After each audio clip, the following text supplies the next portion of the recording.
Olá, meus amigos, minhas amigas, sejam todos bem-vindos em mais um Debate Pronto aqui na Rede TV Paraná. E já vou pedir para vocês, debate pronto. Pega teu celular, segue a gente nas redes sociais, @odebatepronto, chama a galera para fazer esse programa com a gente, que tá sensacional. Fala aí, Marinho. Olá, tudo bem? Aqui é Marinho Silva e nós estamos iniciando mais um Debate Pronto especialíssimo. E hoje nós temos uma convidada totalmente especial. Eu vou te falar um negócio, Mike. Diga. A mulherada tá tomando o poder. Ainda bem.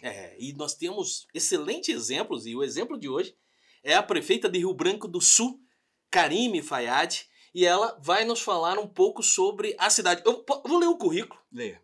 Quantos blocos nós temos para ler o Temos currículo dela? tempo para ler o currículo dela. Então, mas eu vou fazer uma síntese aqui. Faça, por favor. Tá. Karime Faïad, do PSB, é filha da dona de casa Suzana e do médico Nawef Faïad.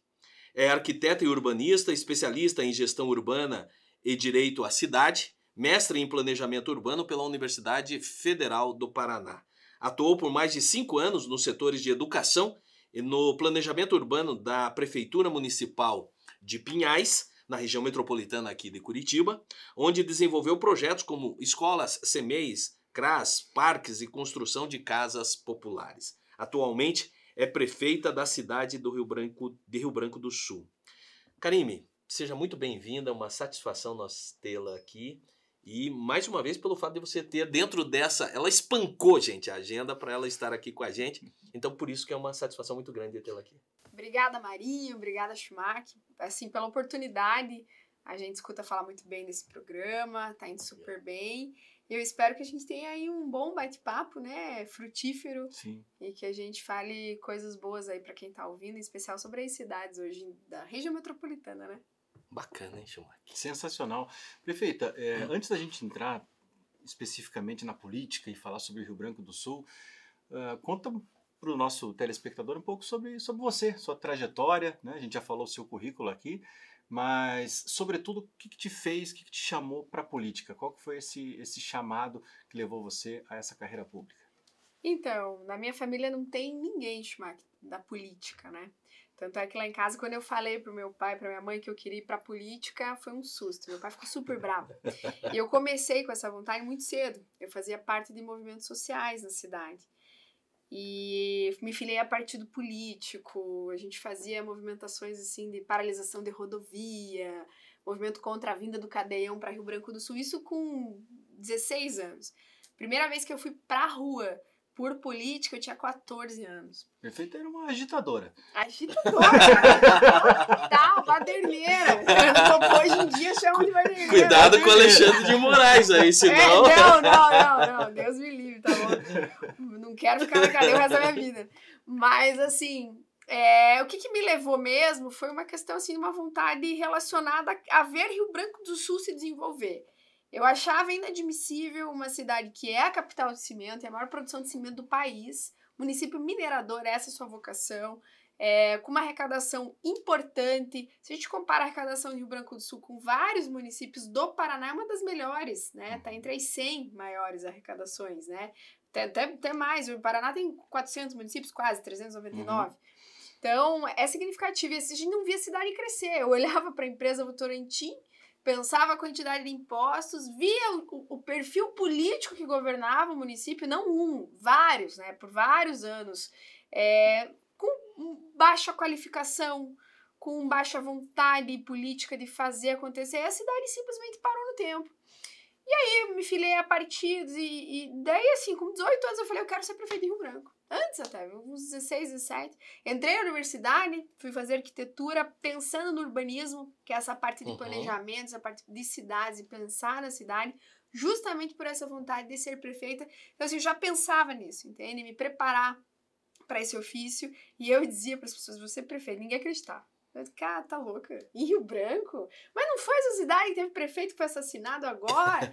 Pois é, infelizmente a gente dá risada, né? Mas é triste. Infelizmente, enquanto eu fazia faculdade de arquitetura na PUC, um dos nossos ex-prefeitos tinha sido assassinado enquanto prefeito, na rua, né? Até hoje não foi desvendado esse mistério aí da morte dele, né? Não se sabe quem mandou matar até agora. Então, assim, existia uma nuvem negra naquela cidade, né? tanto com questão de corrupção. Rio Branco só aparecia na notícia por conta de Notícia corrupção, ruim. desvio, bandidagem, prefeito assassinado. E isso não é Rio Branco. O povo de Rio Branco não é isso, né? É um povo trabalhador, é um povo que recebe as pessoas muito bem, é uma cidade promissora, com uma vocação lindíssima, atividade de mineração, esse é o meu ver. Ela é linda. Eu falo que se um dia sair da prefeitura e da política, eu quero trabalhar com mineração, acho atividade bonita. Claro, tem ônus? Tem. Mas tem seus bônus quando ela é bem feita, bem planejada, sustentavelmente, né? Ela traz benefício para onde ela se empreende. Então, é isso que me levou. Aí eu fui morar na França, fiz um semestre de arquitetura lá, e eu escolhi as matérias de habitação popular, urbanismo. Lá da França eu fazia meeting na época com o partido político, meu pai ficava louco. Aí meu pai dizia assim para as pessoas: eu mandei minha filha pra França pra ela esquecer política e tá pior, quer se envolver com sindicato, não sei o quê, de imigrante, né? Sim. Porque eu já comecei a perceber que o imigrante não era bem tratado. Já queria revolucionar na França. Já foi bloquear a rua lá na França, lá na Torre Eiffel. Quase, mas foi por pouco. Daí eu tive que voltar, né? E aí, quando eu voltei, assim, a gente começou a preparar grupo político, né? E disputei a primeira eleição em 2020, candidata a prefeita, perdi. Eu tinha na pesquisa 2,5% eu pontuava. Vocês já disputaram, Sim, você sabe que é 2,5% para prefeito? Ninguém. Margem de erro, é margem de erro. Nada. É margem de erro. Uma margem de erro. Eu terminei com O prefeito ganhou na época reeleito com 38%, eu fiz 36%. Você foi quase Patou. um Zema na Do história. nada. Que do também nada. saiu de 2 pontos alguma coisa. Não Te ganhou, falar. mas se colocou. Mas foi bom não ganhar. Eu não estava preparada. E te falo assim que cada dia que eu vivenciei o mandato de prefeita, aí depois eu ganhei, né? Isso foi em 2016. Eu fui candidata a deputada estadual, fiz 14.200 votos, fui bem, fiquei de suplente na época. Aí gabaritou o nome para prefeito em 2020, ganhei muito bem. E esses 4 anos passados foi assim um aprendizado que eu te digo que, assim, modéstia à parte, eu me preparei para qualquer desafio. Porque governar Rio Branco do Sul, sem certidão nenhuma, com 80 milhões de dívidas, sem servidor lá. Eu falei hoje com os prefeitos, teve reunião no começo de manhã, eu falei, olha, quando eu assumi Rio Branco, o RH da prefeitura não tinha um servidor concursado, era todo comissionado, não tinha uma pessoa fazer uma folha de pagamento. Eu assumi, não tinha R$1 em caixa, o dinheiro todo foi bloqueado por dívidas passadas, dívida em cima de dívida, prefeito irresponsável, não executava dívida, entende? Não tinha certidão. Tribunal de Contas, em 2017, o presidente Fernando Guimarães pediu em plenário uma intervenção em Rio Branco do Sul. Vamos intervir nesse município. Você entende? Sim. Depois, em 2023, a prefeita coloca o município em primeiro lugar no ranking de transparência do estado do Paraná. O município estava em 364. E me diga uma coisa, Karime, e como que você conseguiu essa ruptura, né? Não era de uma família política, que não tinha o sobrenome ligado, pelo menos, à política. Como que você conseguiu essa ruptura, né? O que você acredita isso? Foi em razão da insatisfação da população? Foi algo que, assim, nós queremos um fato novo? Foi. Um fato novo. Eu dei essa sorte, né? Não foi só a Karime, né? Claro, eu tenho um pai também, Dr. Naef, que é uma pessoa muito querida na cidade. Ele é médico, fez o parto de muitas mulheres, né? Em Rio Branco e no município vizinho que é Itapiruçu. Então, existe essa popularidade em torno do nome dele que eu captei um pouco, né? Mas, sim, eu acredito isso, a questão da população estar completamente descrente, desacreditada e queria um nome novo, né? E eu espero que assim, a gente viva isso no Brasil, né? Sim. Eu honestamente espero que surja alguém que, poxa, o brasileiro abrace isso, enfim, isso aconteceu em Rio Branco do Sul. E aí a população foi lá e votou. Então, e aí eu falo sobre isso, sabe? Não foi difícil ganhar a eleição em 2020, não foi. E aí a virada de chave, né, do governo, de mudar a história, ela se dá porque eu ganhei com o apoio do povo de Rio Branco. Eu não tinha amarração política com grupos políticos, eu não tive que lotear minha prefeitura. Tive que ficar dando... sim, eu respeito meus colegas que fazem isso, porque a política também é isso. Você não vai ser hipócrita aqui. A gente governa junto, a gente governa com grupo político, né? Isso é fato. Mas eu entendo que tem que ter um limite. né? Então você vem se somar comigo, Marinho, vem. Você é bom no quê? Primeira pergunta. Tem que olhar pro Marinho, Marinho sabe fazer o quê? Advogado. Poxa, advogado. Vai ser procurador. Não, vai ser secretário de administração. Teu perfil é esse. Entendeu? Sim, porque eu fui os dois. Então, boa. E eu não sabia. Então, é essa leitura que um gestor tem que fazer. Bom, tudo bem, Marinho assumiu. Marinho, você tem que me entregar isso até tal prazo. Marinho não entrega. Marinho, tem que entregar. Não, Marinho não entrega. Marinho, tchau. Sinto muito, Marinho. Você não entregou. Então, eu tive esse perfil. E aí, cidade menor, veja, Rio Branco tem 38 mil habitantes, né? A gente tinha algumas coisas lá que estavam enraizadas, e eu fico imaginando que isso se repete em várias cidades do nosso país, não só lá. É o tal do patrimonialismo, assim. Eu não sei até onde vai o que é público e o que é privado. Eu viro prefeita, é uma extensão da minha casa, minha família vem comigo, minha família domina a cidade, e aí os processos da prefeitura eu beneficio minha família ou meu amigo. Então, assim, eu cortei isso drasticamente. Eu não tenho um parente na frente. Como você conseguiu montar uma secretaria sem você ter vinculações a grupos políticos, sem você levar parente? Eu não sei se você acabou levando parente. Como que você conseguiu montar um grupo de secretários técnicos para te ajudar a fazer uma gestão interessante? Eu dei umas erradas, sabe? Nem tudo é glória. Não, dei porque eu achava que só com técnico eu ia governar. E aí alguns perfis eram muito técnicos, secretariado, né? Eram muito técnicos. E o que eu fiz? Eu tive uma boa experiência em Pinhais, sabe? Eu agradeço muito ao ex-prefeito Luizão, que me deu essa oportunidade lá, aprendi muito. Pinhais é uma prefeitura, assim, que é exemplo. Tem servidores muito capacitados, fluxos estabelecidos, sistemas estabelecidos. Nada tinha em Rio Branco. A gente tinha um sistema de gestão decente. Nós tínhamos um cadastramento imobiliário. O cadastro dos lotes da cidade, das casas, era feito à mão, manualmente, desenhado. Daí se imagina os desvios que não tinha. Então tinha gente lá que tinha lote de 10 mil metros quadrados, no cadastro tava 1.000 metros quadrados. Paga menos. E aí o pobre coitado, morando na periferia, sem infraestrutura, sem acesso ao que alguém do centro tinha, tava pagando IPTU igual o cara do centro. É justo? Eu não acho justo. A gente tem que pagar pelo que a gente pode pagar e pelo que a gente tem de acesso, né? Mas nem pode pagar. É o que nós temos de acesso. Se você mora no centro, tem coleta de lixo, iluminação pública, asfalto, calçamento, tudo isso, você tem um benefício maior, uma localização melhor do que aquele que está lá longe da periferia, às vezes não tem tudo isso. Então tem um custo, né? Você quer, por exemplo, comer uma comida muito boa, vai num restaurante aqui perto. Você vai pagar muito mais caro se for num restaurante quilo, mais longe. Isso é o mercado. A gente vai continuar aqui nesse bate-papo legal com a Karime Fayad, prefeita de Rio Branco do Sul, depois do intervalo. Você não sai daí.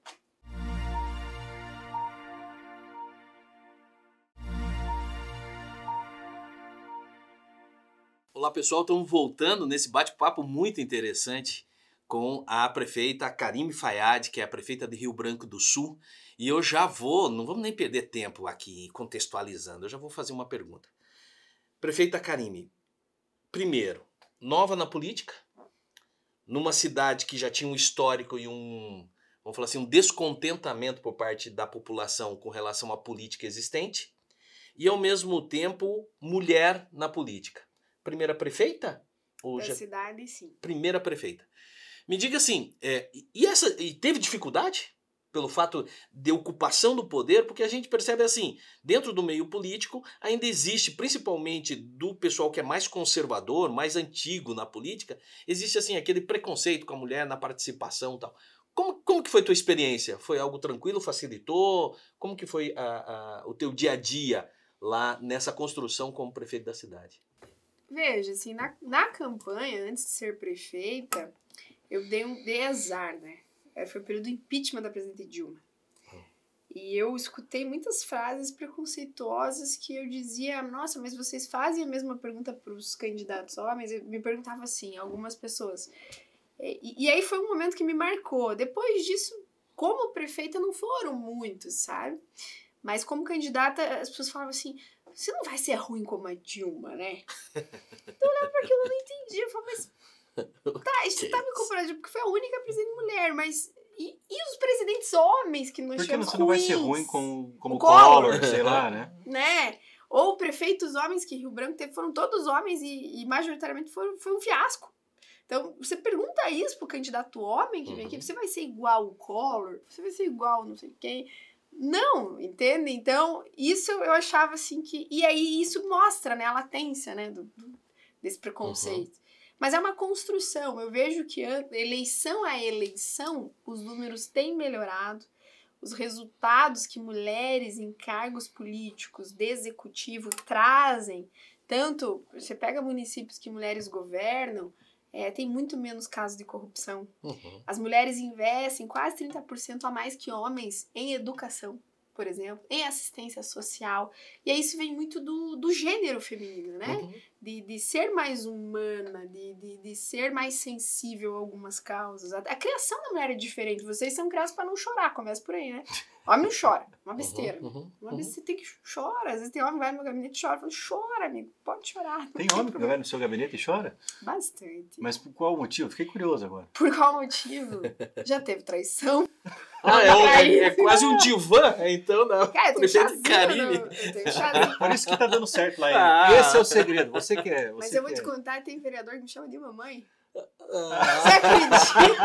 Aí você vê a figura feminina, né? O que ela representa, né? E é uma maneira carinhosa de tirar. Às vezes eu falo, tinha um vereador no mandato passado, na legislatura passada, que ele tinha 70 e poucos anos, me chamava, uma vez ele me chamou de mamãe, eu falei, você tá de brincadeira, né? Eu não sou tão ruim. Mas assim, depois disso, né, talvez eu não tenha percebido, porque talvez eu não deixei chegar, né? A gente, eu vejo muito assim nas mulheres, assim, grande parte delas, quando chegam essas cargas, elas ficam mais duras, sabe? Mais rígidas. Eu fiquei muito. Você se impõe mais. E é uma necessidade. Você precisa se impor. Por quê?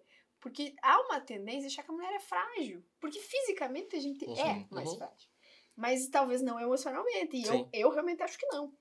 Sim. Até porque a mulher, diferente do homem, ao longo da sua vida, ela passa por processos muito dolorosos físicos, naturais.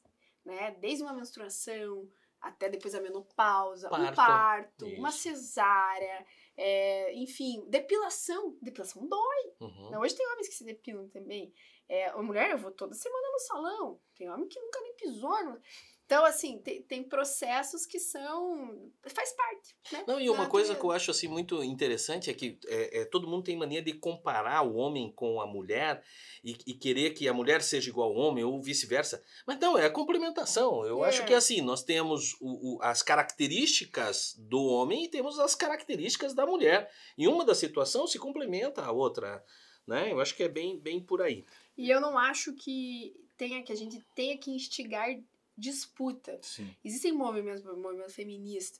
Você escuta algumas palavras de disputa. Não. Que colocam numa condição de disputa. É isso que eu quero dizer. E eu não acho que é por aí. Porque, por exemplo, eu tenho um homem... Vou te dar um exemplo. Quando eu comecei minha trajetória política até eu virar prefeita, quem me cercava majoritariamente eram homens. Que me apoiaram. Mais do que as mulheres. E se inverteu na última eleição. Porque daí eu virei prefeita e fiz muita política pública voltada às mães. Uniforme escolar, kit maternidade, um monte de coisa voltada ao benefício de uma mãe. Então as mães, as mulheres, naturalmente, foram o meu público majoritário. Mas no meu início, na primeira eleição, eu senti menos preconceito, inclusive, de homens do que de mulheres. Prefeita, quero nacionalizar um pouco o debate no seguinte sentido. A prefeita é do PSB, partido da base do governo federal. Tem nomes como Geraldo Alckmin, a gente falava até antes de começar o programa, Tabata Amaral, João Campos, e enfim, está na base do governo. São duas perguntas, na verdade. A primeira é como tem sido esse diálogo, se existe um diálogo no sentido de virem emendas federais para Rio Branco do Sul, ou até mesmo do governo estadual, e... Com relação aos nomes, né, na política, a prefeita se considera mais à esquerda ou à direita, ou é possível fazer uma construção sem essa ideologia? Né? Existem nomes bons, nomes novos, ou ainda a gente carece desses nomes na política? Eu acho que ambos os campos, tanto... Primeiro que eu sempre vou hoje a Karime, que se construiu ao longo dos anos, hoje tem 35 anos, Sim. né? Hoje fala Macarinho com 16, é uma mentalidade, não passou por quase nenhuma dificuldade na vida, né? Então, é uma outra bandeira, é uma outra... A revolução está no sangue do jovem. Uhum. Mas hoje eu te digo que e no momento que nós vivemos, eu prefiro estar sempre me voltando a discussões mais centralizadas, ao centro. Mas eu também entendo que todo mundo tem uma tendência, né? Uma tendência ou mais à esquerda ou mais à direita. Muitas vezes eu me coloco mais uma tendência à esquerda nas minhas construções de políticas, né? De distribuição de renda, por exemplo, Sim. entende? Mas hoje eu te digo que minha bandeira é Ratinho Júnior, né? Minha posição. Nosso governador fez um trabalho excelente pelo estado do Paraná. Nos ajudou demais em Rio Branco do Sul, muito, muito mesmo. Mesmo, por exemplo, sendo do PSB, então não olhou para isso. Isso é incrível, né? Sim. Isso demonstra grandiosidade. E eu entendo que o país precisa sair dessa polarização que não nos está levando a nada, né? Absolutamente nada. A gente tem que responder o que a população quer da gente hoje. Sim, o PSB está na vice-presidência, é o vice-presidente Geraldo Alckmin, né? Sim. Mas o PSB, acabei de voltar, sábado, domingo, nós tivemos o Congresso Nacional do PSB. João Campos, prefeito de Recife, assumiu o PSB. João Campos, muita gente segue ele nas redes sociais, é um perfil excelente, que ele não vai para essa discussão. Se você se acompanha, Sim. ele não parte. É uma pessoa um quadro de qualidade, né? De Para quem eventualmente não qualidade. lembra, é filho do falecido Eduardo Campos. Eduardo né? Acabou Campos. falecendo na corrida presidencial de que ano? Foi ele era... A 2016. Marina era vice dele, né? No 2018. Isso. Não? 16? 14, eu acho, Ó, né? produção já vai fornecer... 14. 2014. Então, e o João Campos foi reeleito com 78% dos votos, né? Hoje se faz uma pesquisa para governo do estado de Pernambuco, ele dispara na frente. Se ele quiser, ele vira governador sem fazer campanha, né? Isso demonstra o quê? Não é se ele é de esquerda, se ele é de direita, a qualidade do trabalho dele. Hoje eu tenho eleitores em Rio Branco do Sul, bolsonaristas e lulistas. E centro, que não é nenhum. Porque recentemente a Datafolha fez uma pesquisa. Cada campo no país está igual. Assim, 29% é Lula assim, sem mudar de lado, 30% é Bolsonaro e 31% a 35% ali, o restante não quer nenhum lado nem outro. Então você tem ali 3 campos igualmente divididos que querem coisas diferentes, né? Isso chama atenção. Sim. Chama muita atenção. É um fenômeno também local, né? Porque essa discussão... Primeiro que eu concordo 100% com a prefeita de que a ideologia serve muitas vezes para a gente ficar no campo teórico das discussões, mas o que a população quer é comida na mesa, é um transporte de qualidade, é um posto de saúde que funcione. Se vier da esquerda, se vier da direita, o importante é que venha. Mas essas discussões, elas perdem um pouco o efeito no município, né? Perde efeito. No município, porque ele pode até ser bolsonarista com relação ao ente federal, mas na minha cidade eu vou votar em quem vai resolver o meu problema, na prefeita que resolve a situação. E assim, só para finalizar a resposta, né? Também recebi recurso da Itaipu Nacional, né? Que é ligado ao governo federal. Recebi recursos do PAC, muitos recursos do PAC agora. Tive apoio da Gleisi Hoffmann no recebimento desses recursos. Então, eu tô bem servida. Dos dois lados, eu não posso reclamar. E sou grata a ambos, né? Acho que é importante. E me diga uma coisa, prefeita. Eu sou um empresário. A gente sempre faz essa pergunta para os políticos das cidades. Eu sou empresário. E dentro da prateleira que me colocaram à disposição, eu tenho várias cidades e eu tenho Rio Branco do Sul. O que me faz ir para Rio Branco do Sul, além do povo? Além do povo, primeira coisa, nós temos uma rodovia que está sendo duplicada, que é a PR-092. Depende do empresário de qual ramo você é. Se você falar para mim que você é empresário da mineração, não tem outro lugar para você. É Rio Branco do Sul, né? A vocação geológica de Rio Branco, se você cavar um buraco, você vai achar caverna de calcário, por exemplo. Você vai achar calcário, né? Com calcário você pode produzir 1000 coisas, desde cimento, como a gente tem lá, maquiagem para as mulheres, você pode levar esse calcário para para neutralizar o pH do solo, Faz do cimento agro. na maquiagem? Não, faz. Agora eu fiquei Não, pra deixar cimento- lisinho. Tem algumas mulheres que usam, né? Quase isso, quase isso mesmo. Mas não, né? Tem cimento, maquiagem, pasta de dente, Pasta de né? dente. Pasta de dente. Então, tem muitas coisas que são feitas. Mas para o empresário, hoje a gente criou uma área industrial no plano diretor que flexibiliza diversos parâmetros de construção.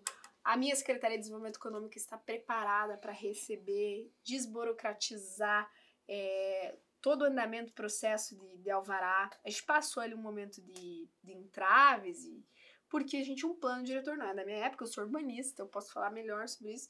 Foi muito mal feito, tá? Muito mal feito, muito ruim. E, por exemplo, nós temos regiões lá que empresas de fertilizantes. Fertilizante é outra coisa, tá? Uhum. Que poderiam e queriam se instalar. Nós tivemos que mudar parâmetros assim a toque de caixa para permitir que essas empresas viessem, porque o plano diretor vigente não permitia. Então, daí eu revisei esse plano diretor por 3 anos, com equipe própria, ficou um plano diretor robusto, muito bom, ouvimos a população. Esse é um atrativo, né? Tá perto, se você vê a gente do centro de Curitiba, você tem menos de 25 quilômetros até Rio Grande do Sul, é pouco. O tempo que você vai levar agora com a rodovia duplicada, o governador está duplicando, né? Já passou Miranda Tamandaré, é a menor, muitas vezes, que você pegar do centro de Curitiba a SIC. Então vale a pena sim. Transporte coletivo. Transporte coletivo, dependemos do estado. Nós temos, dentro da área urbana, eu criei o Circula RBS. 100% gratuito. Opa. O cidadão anda dentro do nosso ônibus sem pagar nada. E agora eu vou comprar mais ônibus novos, tanto para a área urbana, e vou implementar na área rural. Mas o transporte coletivo, ele é feito, esse interno, ele é feito pela prefeitura? Pela prefeitura. Que faz a aquisição dos ônibus, tem os servidores que são os motoristas, não é concessão. Não. Inteiramente gerido pelo município de Rio Branco do Sul e vai continuar sendo assim. Né? E da área rural também. Pretendo que continue 100% gerido pela prefeitura.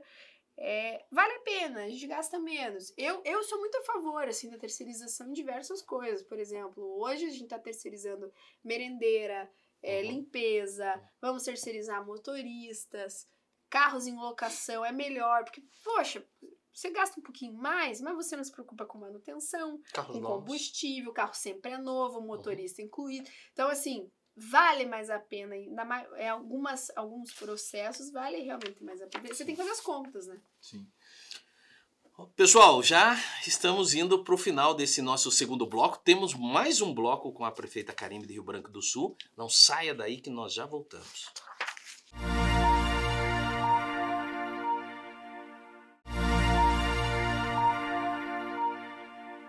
Chegamos ao nosso terceiro bloco com a prefeita Karime Fayad, de Rio Branco do Sul. Prefeita, fala um pouco para nós sobre o seu trabalho como presidente do Comesp, para o pessoal entender o que é e como é que está sendo desenvolvido esse trabalho.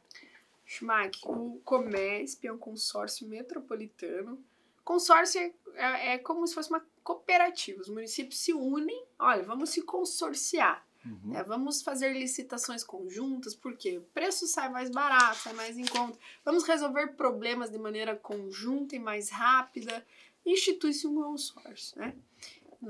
Esse consórcio ele existe desde 2005 e ele era só um consórcio de saúde e virou um consórcio multifinalitário. Hoje nós temos ações lá de assistência social, capacitações para conselheiros tutelares, família acolhedora, capacitação para todos os servidores na área do SUAS, que é o sistema, como se fosse o SUS, né? Mas da assistência social e servidores de assistência. Temos o agro, a gente faz certificação, selo SIM, Comesp, para os municípios Comesp. E temos a saúde, a gente contrata exame de sangue, exame de imagem, enfim, o SAMU, fazemos a terceirização lá também.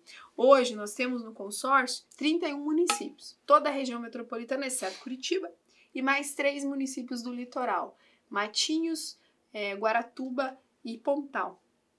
Paraná. O consórcio cresceu muito, hoje a gente está aí representando 2 milhões de pessoas, é muita gente, E hoje mesmo de manhã tivemos reunião, nós deliberamos várias coisas com os prefeitos, e dentre elas agora o governador está dando muito dinheiro para os municípios, né? Fazerem obra de pavimentação, de edificação, e os municípios não têm projeto. Então a gente concluiu juntos que o consórcio vai começar a fazer projeto. Vamos contratar projeto. Eu sou arquiteta, então é uma área que eu domino bem. E, enfim, o consórcio hoje é uma potência e a gente fala muito pouco sobre o consórcio, né? Muita gente não conhece o que é um consórcio, mas temos no Paraná, além de tudo, eu também sou presidente da CISPAR, Associação de Consórcios do Estado do Paraná, nós temos 74 consórcios. Então as regiões vão se unindo, os municípios se unem, formam consórcios. Tem consórcios mais antigos, muito mais antigos que o nosso, do Comesp, que tem ambulatórios. Nós temos 2 ambulatórios hoje, inclusive 2 novos em obra, que é do Beto Preto, secretário de Saúde, que trouxe essas obras para o consórcio. São espaços gigantes, onde a gente vai atender a gestante, o idoso, o hipertenso, a gente já atende, né? Mas um espaço novo, em Almirante Tamandaré e São José dos Pinhais também. Legal. E me diga uma coisa, prefeita, Comesp, como que é o nome da outra? A CISPAR. Arquiteto, urbanista. E como que sobra ainda tempo e condição de ser escolhida como melhor gestora e também como município mais transparente? Como fazer tudo isso daí acontecer? Primeiro, fala um pouquinho melhor gestor e fala um pouquinho sobre o município mais transparente. O município mais transparente, isso é muito meu. Eu não enrolo, vocês já perceberam, assim, eu falo o que tem que ser dito, sempre fui assim, acho que eu trouxe essa característica para a gestão. Eu penso assim, quem é sério não esconde as coisas, certo? Você tem que esconder. Então, bota tudo lá no portal da prefeitura, da transparência, vamos mostrar quanto cada um recebe, quem aqui recebe o quê, qual empresa recebe, quando que recebeu, qual que é o contrato, que contrato é esse, o que está sendo contratado, quem deve para a prefeitura, porque um dos itens, porque para quem não sabe, existe o ITP, né? O Índice de Transparência Pública. O Tribunal de Contas do Estado do Paraná faz isso de uma maneira muito competente. Ranqueia, e ranqueamento gera competição, né? E os municípios tentam evoluir nessa competição que é saudável. Quando eu assumi, Rio Branco estava na posição 364, lá embaixo, no Paraná. De 399 municípios. 399, ou seja, não era um pouco transparente. Eu achei aquilo um horror. E a minha meta era colocar um município entre os 80 mais transparentes. Olha como eu era humilde. Qual será que é o pior? Agora fiquei curioso, eu vou atrás dessa informação. Dá uma olhada. A produção já vai levantar. Qual que é o menos transparente do Paraná? Então, nem não sei, eu confesso. Mas assim, em dois anos, nós ficamos em primeiro lugar no Paraná. Eu lembro que eu escrevi uma carta, eu fui pro computador lá no gabinete, escrevi uma carta pro presidente do Tribunal de Contas, que era o conselheiro Fernando Guimarães, que foi aquele que eu disse para vocês, que pediu intervenção em Rio Branco. Eu escrevo lá, olha lá, conselheiro, mesmo município que o senhor pediu intervenção, hoje tem todas as certidões, responde ao tribunal, faz as suas obrigações, tanto de transparência, de contabilidade que os municípios têm, paga as suas dívidas, parcelou, tá pagando, e hoje é o município mais transparente do Paraná. E aí no ano seguinte fomos também, novamente o mais transparente, e também é inédito, e a gente tá aguardando agora o novo índice para ver se por 3 vezes a gente mantém a primeira posição. Daí pede música no Fantástico, boa. Né? Manda para nós que a gente faz questão de noticiar. Obrigada, aqui. Mesmo valeu. que fique em segunda ou terceira, de a gente comemorar. Tem claro, que comemorar. Sem dúvida. E daí o Prêmio Gestor também foi em 2023, foi um ano muito próspero para nós, assim. Eu criei um projeto chamado Kit Moradia. E eu já entreguei mais de 95 kits. É uma pequena casinha de madeira, a gente entrega e constrói para essas famílias, e a gente tem prioridade na fila para mulheres mãe solo, vítima de violência, etc. E a gente vai lá e monta uma casa, é uma maneira emergencial de combater a ausência de habitação, a carência habitacional, ou a gente melhora uma casa. E a gente fez vários projetos legais envolvendo esse kit, capacitou mulher vulnerável em construção civil. Nosso projeto passou, para vocês terem ideia, na Globo News. Fui palestrar em diversas capitais do Brasil sobre o nosso kit moradia, e a gente acabou sendo premiado o melhor prêmio do estado do Paraná em 2023. Inclusive, em todos os anos eu recebi prêmios na gestão. Esse ano foi o melhor, Mas todos os anos a gente recebe algum tipo de prêmio, de reconhecimento, né? A gente monitora, por exemplo, ano passado foi monitoramento do plano de governo em tempo real, eu coloco no site da prefeitura. Então qualquer cidadão pode ir lá e ver o que eu prometi e cumpri e o que eu não cumpri. Eu cumpri no mandato passado 81% de tudo aquilo que eu prometi.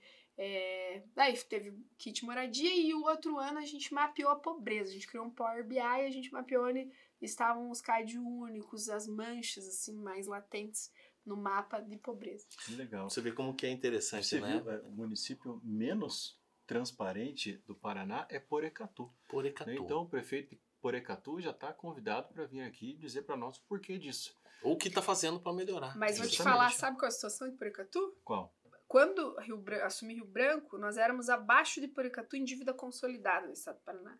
O município com a maior dívida do estado do Paraná, que eu te juro que eu tenho pena do prefeito, nem julgo muito. Sim. Porque nem sei quem é, mas deve ter herdado aí uma herança maligna 10 vezes pior que a minha. Porque eu consegui sair. Eu não sei se ele consegue, porque a arrecadação é muito menor, município pequenininha, lá na divisa com São Paulo.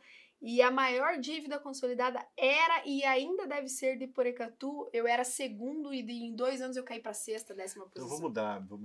Prefeito Porecatu, a gente vai ajudar. Vamos emprestar um dinheiro pro senhor. Não, vamos trazê-lo aqui no Debate Pronto. O senhor faz que um ele apelo, possa né? colocar e explicar a situação Exatamente. e buscar ajuda aí para que possa levantar Porecatu, porque a população de Porecatu merece. E uma situação que eu acho muito bacana, a hora que você falou com relação à habitação, ao kit, né, habitação, é de colocar efetivamente, disponibilizar para a mulher. Porque assim, nos estudos que nós fizemos, a gente pôde verificar que muitas vezes a moradia está no nome do homem, e daí na primeira discussão e na primeira coisa ele coloca a mulher e os filhos para fora, e ele fica e pega uma outra companheira. Então o fato de você pegar e colocar no nome da mulher é uma segurança que ela tem, uma garantia que ela tem também, ela e os filhos, de permanência na moradia. E depois tira o homem, porque daí é Lei Maria da Penha em caso de violência doméstica. Nessa linha de raciocínio ainda, prefeita, ok, até agora nós só falamos coisas boas. Onde que estão as dores de Rio Branco? O que você tem, assim, programado que você fala, cara, eu preciso isso antes de terminar o meu mandato, por mais que nós estamos iniciando agora, eu preciso fazer? Pergunta difícil, profunda. Assim, tem muitas coisas que eu sei que eu não vou fazer e que Rio Branco precisam, mas que não são prioridades. Mas as prioridades do meu povo eu vou entregar. A maior prioridade, como candidata, prefeita no primeiro e agora, é entregar para a população funcionando o Hospital e Maternidade de Rio Branco do Sul, que será um hospital regional. A gente já concluiu a obra.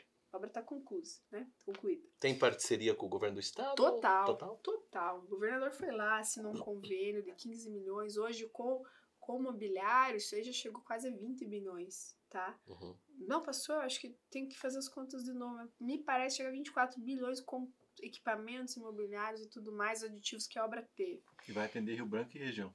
Toda a região, a maternidade, né? A região do Vale da Ribeira, a região norte de Curitiba. Uhum. Até o Miranda Tamandaré vai ser beneficiada, né? Que é um município maior que a gente, não tem hospital, a gente vai ter. Essa é uma questão, um sonho meu muito grande. Eu amo educação. Assim, eu sou apaixonada pela educação. Porque eu vejo, assim, você tem que cuidar da criança, sabe? Você precisa cuidar da criança. O caráter do cidadão, ele se forma dos 0 aos 6 anos de idade. Você tem que dar amor pra essa criança. Essa criança não pode passar fome, essa criança não pode passar frio, ela tem que ir pra uma escola, ela tem que aprender, né? Claro que a família, o seio familiar é a estrutura da sociedade. E a família tem que estar bem constituída, né? Isso é fato. A gente precisa falar mais sobre isso, né? Sobre família. As famílias têm que participar mais da vida das crianças, saber o que essas crianças estão fazendo. Mas, enfim, e visando isso e tudo que eu fiz, que eu podia contar várias coisas, mas licitei agora uma grande escola da minha gestão. A maior escola da região vai ser a nossa, aí é governo federal, inclusive, com grande parceria com o município, recurso do município, maior escola da região em tempo integral. A criança vai chegar de manhã, vai sair no final da tarde, vai comer 6 vezes, aula de contraturno. Nós temos um projeto contraturno, falando isso, excelente em Rio Branco do Sul, que é o START. 500 crianças fazem projetos esportivos de futebol. A Que gente maravilha. treina essas crianças no contraturno, tá? A gente tá tirando da rua e levando para um esporte saudável, né? Então, eu creio que eu vou terminar de pavimentar Rio Branco do Sul, que é uma grande necessidade para a qualidade de vida. Eu, assim, de tudo, em termos de dor, eu acho que eu não consegui avançar muito, e foi uma das perguntas que você me fez, Marinho, geração de emprego. Eu queria gerar mais emprego lá, sabe? Mas a gente tá muito amarrado a essa questão do término da duplicação, tava amarrado ali com uma questão de um plano diretor que não mandava, não permitia, A revisão sabe? é quando do plano? Já foi, terminamos. Em dezembro passou na Câmara, então já tá revisado. Ok. Acho que a partir de agora vai, sabe? Sim. E qual que é o prazo do término das obras da duplicação? Não se sabe, né? Tem demorado, né? Tem demorado, pra falar bem a verdade, não posso mentir, né? Mas já são 7 anos para 5 quilômetros. Mas só que ela é uma obra realmente complexa. Esses primeiros 5 quilômetros foi o pior trecho da obra. Muita transposição, viaduto em concreto. É uma obra em concreto, a pista em concreto armado, né? Mas, assim, eu acho que de dor é isso. No mais, eu sairei do meu mandato de cabeça erguida. Fiz o que... Hoje, se me fala, se você sair, você já sai de cabeça erguida.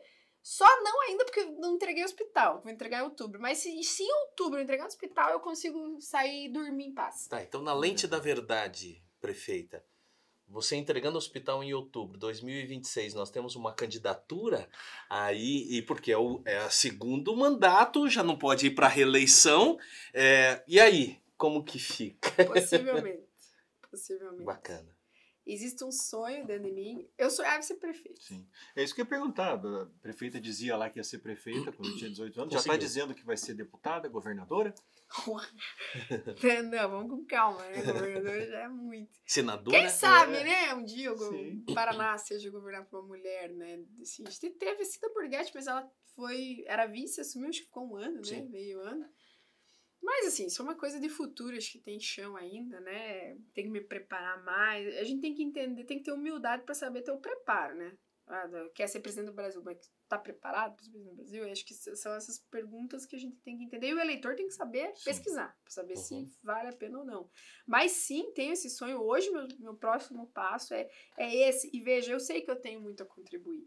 Tenho, de fato tenho. Posso chegar pro eleitor e falar quem eu sou, o que eu fiz. E hoje tá se perdendo isso muito na política. O cara pega esse celular aqui e fica fazendo videozinho de lacração. Aí fala mal de Sérgio Moro, aí fala mal de Alexandre de Moraes, de STF, de Lula, de Bolsonaro. E virou isso. E se elege. Aí você vê uma Câmara de Vereador aqui, por exemplo, em Curitiba, que pelo amor de Deus. Coitado do prefeito Eduardo Pimentel. Estão falando, tem vereador falando em fechar mesa solidária. Em fechar programas de segurança alimentar, porque acha, não lê pesquisa, não estuda, não vê o que deu certo em outras cidades, quem sabe em outros continentes, sei lá, em outros países. A gente tem que pesquisar, entendeu? Tem que se informar. A gente está perdendo um pouco dessa qualidade.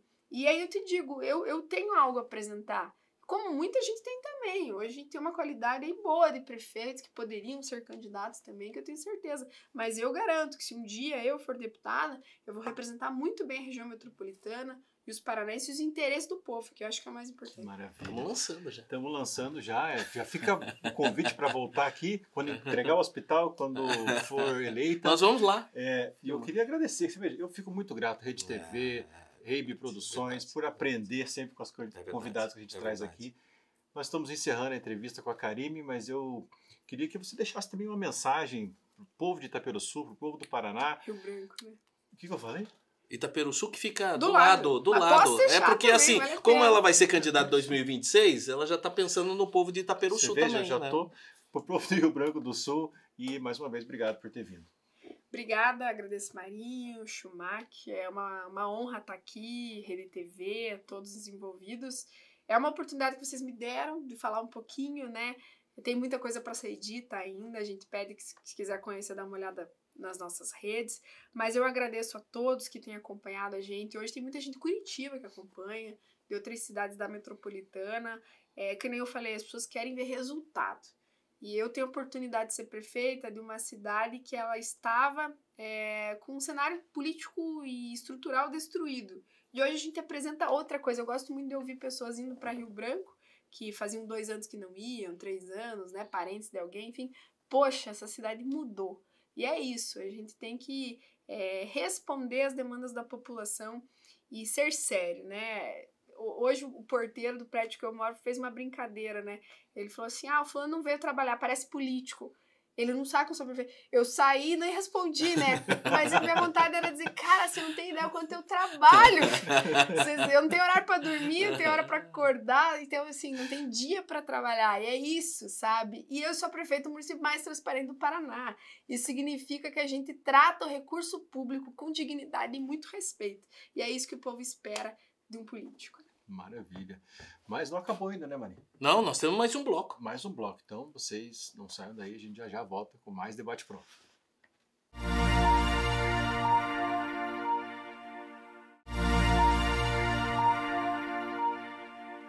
Olá, meus amigos e minhas amigas. Estamos indo para o nosso 4º e último bloco desse programa, que foi muito bacana a gente ter aqui a prefeita Karine falando sobre Rio Branco do Sul, sobre as particularidades da cidade. Isso daí é tão legal, né, Schumacher, quando você fica muito sabendo. Legal. É muito legal, porque a gente aprende, e como é bom você estar num ambiente que você consegue aprender, uma pessoa como a Karine aqui, que deu uma aula não só sobre Rio Branco do Sul, mas sobre mulher na política, sobre política gente nova na política, uma política ética feita com qualidade técnica. E também gostaria de destacar o que ela falou sobre a participação tanto do governo federal quanto do governo estadual. Ela não falou mal de nenhum, disse que ambos estão trabalhando em prol da cidade de Rio Branco do Sul.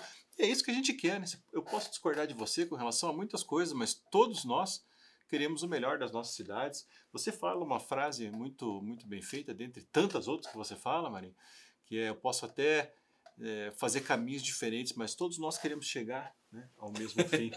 Eu pensei que você ia falar, que era a frase que eu ia utilizar, né? Não deixe de perder o nosso programa. Não, o que ela falou, que eu achei muito interessante, é assim, não me interessa o pato é macho é fêmea, eu quero é ovo. Isso, né? Essa é outra, uma pérola sua, um clássico seu também. Então, assim, se vem do governo federal, se é da esquerda, se vem do governo estadual, que é da direita, não interessa, interessa que os benefícios para Rio Branco do Sul estão chegando. Isso. Mas vamos falar sobre alguns benefícios que estão sendo alegados como impróprios. Fernando Schumacher e amigos que estão em casa. O que nós podemos dizer de um auxílio iPhone, onde os advogados públicos lá da Prefeitura de São Paulo, eles podem a cada 3 meses utilizarem uma verba, nada mais nada menos do que R$22 mil para a compra de iPhones, celulares, smartphones e também eletrônicos, sem que haja necessidade da patrimonialização ou patrimonizar esse equipamento. Ou seja, é pessoal. O que você acha com relação a isso?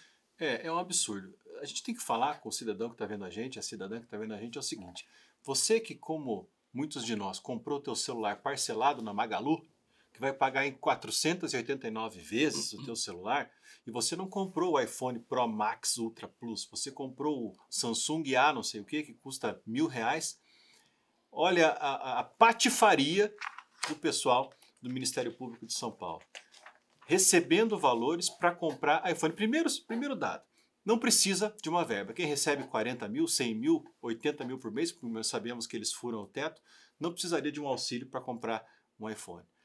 A outra questão é, qual é a finalidade disso? Isso vai mudar o trabalho que eles fazem?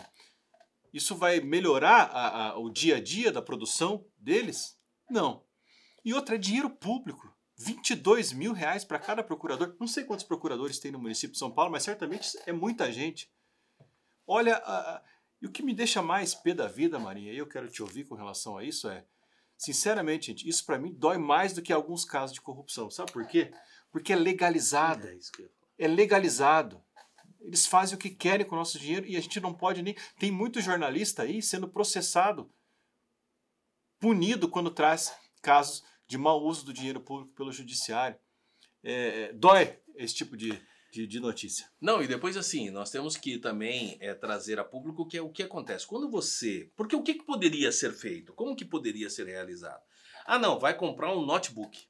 para utilizar dentro das suas atividades? Ué, nada mais justo que a Prefeitura de São Paulo faça uma licitação, adquira esses produtos, coloque a plaquinha lá de patrimônio, ou seja, integre o patrimônio municipal. É da prefeitura. É da prefeitura e aí o advogado público vai utilizar. Claro que quando você utiliza uma ferramenta da gestão pública, tem uma série de situações que são estabelecidas, como por exemplo, você não pode deixar o teu filho utilizando.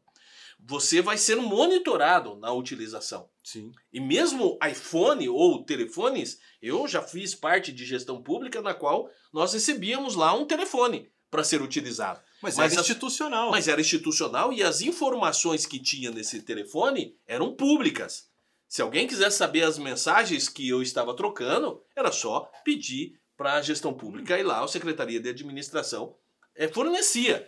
Agora, quando você deixa esse valor, adquire com dinheiro público um instrumento que vai ser somente para o advogado público, que ele pode dar para o filho, pode dar para ninguém, e não tem controle.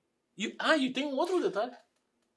Se o cara não pertence ao patrimônio público, ao fim de 3 anos que ele pode adquirir novos produtos com o mesmo valor, ele pode vender, porque é dele. Porque é dele. Não, é fora do comum. O Brasil, país miserável em muitas coisas, aliás, é rico, né? Mas no que se refere à justiça social, é miserável, dando 22 mil reais, e a patifaria é tão grande que eles nem escondem. É 22 mil reais de 3 em 3 anos, que é o prazo que você razoavelmente, aí, quem pode, troca de celular. Ou seja, eu comprei meu iPhone 16, meu Samsung, que sabe Deus qual é o celular que você vai comprar, passou 3 anos eu quero um novo. 22 mil reais são 391 procuradores, a produção colocou aqui. 300, faz aí a conta, cidadão. A gente sabe que esse programa vai aí, extrapola as fronteiras do Paraná. 391 vezes 22 mil, dá para construir muita coisa, dá para pagar muita gente. É um absurdo. Quanto que ganha um vereador? Só para o pessoal ter ideia. Quanto que ganha um vereador em São José dos Pinhais? Em São José deve estar indo na faixa dos 15 mil reais, mais ou menos, líquido, né? 18 mil reais, ou seja, total, cada procurador ganha um vereador de São José dos Pinhais a cada 3 anos. E você sabe o que é interessante? O interessante é o seguinte, quem que acabou levantando essa lebre, né? Ou impugnando esta situação? Primeiro, foi a deputada federal Tabata Amaral, que é do PSB, que é o partido da prefeita Karime, que estava aqui conversando com a gente. E também ela entrou com uma manifestação, uma solicitação, uma impugnação ao Ministério Público do Estado do Paraná. E essa impugnação está sendo analisada. O Ministério Público já pediu algumas informações e acredita que existe indícios ali de malversação sobre o dinheiro público. Gostou dessa que eu gostei? É perfeito. O nosso amigo, quem que é mesmo o dono da Apple? Agora não sei. Porque esses caras vão comprar celularzinho? Não. Vê se eles vão comprar um Xiaomi. Aí você levantou uma lebre, como você disse, ele é muito boa. E se ele não quiser comprar o mais top, se ele quiser comprar um mais ou menos para ficar com a grana, quem é que vai conferir? Ele vai ter que, pelo menos na fundamentação e na defesa dele, eles falam que tem que apresentar notas e tal, não sei o quê. Léo Siqueira, que é do Partido Novo, que também é deputado estadual, ele é deputado estadual, ele também fez uma manifestação e entrou com uma ação popular no Judiciário Paulista contra essa aquisição. Que cá pra nós, pelo amor de Deus, cara. Não, esse tipo de notícia escancara, infelizmente, uma prática muito comum do Ministério Público e do Poder Judiciário. Você que está aqui no Paraná agora, se você acessar o site do TJ Paraná e você vê lá a folha de pagamento dos nossos magistrados, você vai ver que eles são todos sem teto. Porque não raras vezes eles ultrapassam os valores de 46, 48 mil reais que recebe, que é o teto, que deveria ser o teto. Você vai ver lá, o dado é aberto, você não tem nem máscara, nada. 150 mil, 100 mil, 90 mil. E você vai abaixo, vá lá, faça isso como um exercício de cidadania. Vai estar lá escrito assim, recebeu verbas eventuais. Marinho, você já recebeu verbas eventuais de 50 mil reais algum dia na sua vida? Não. Já recebeu, produção? Eu também não. E você sabe uma coisa que, já finalizando aqui, que é assim, a única coisa na matéria que me chamou a atenção foi porque lá fala em verbas, honorários de sucumbência. Tem um detalhe específico dos honorários de sucumbência. Honorários de sucumbência, o que são? para nós que somos advogados. É aquela condenação que se dá para que a parte adversa acabe pagando como penalidade honorários para Quem ganhou, né? o advogado que foi o vencedor. Então parece-me, e ali dá uma brecha, que é a utilização de honorários de sucumbência para a compra disso. Bom, tem algumas prefeituras que distribuem esses honorários de sucumbência. No caso de São Paulo, então assim, precisaria só investigar um pouco mais. Mas nós vamos acabar nos aprofundando com relação a isso e vamos trazer no Debate Pronto mais informações. E vamos embora. No próximo programa, né? Acabou o programa. Valeu. Obrigado. Obrigado. @o Debate Pronto. @marinhosilva.oficial. @Fernando Schumacher Melo e @Rede TV Paraná. Até o próximo Debate Pronto. Aguardamos você. Tchau.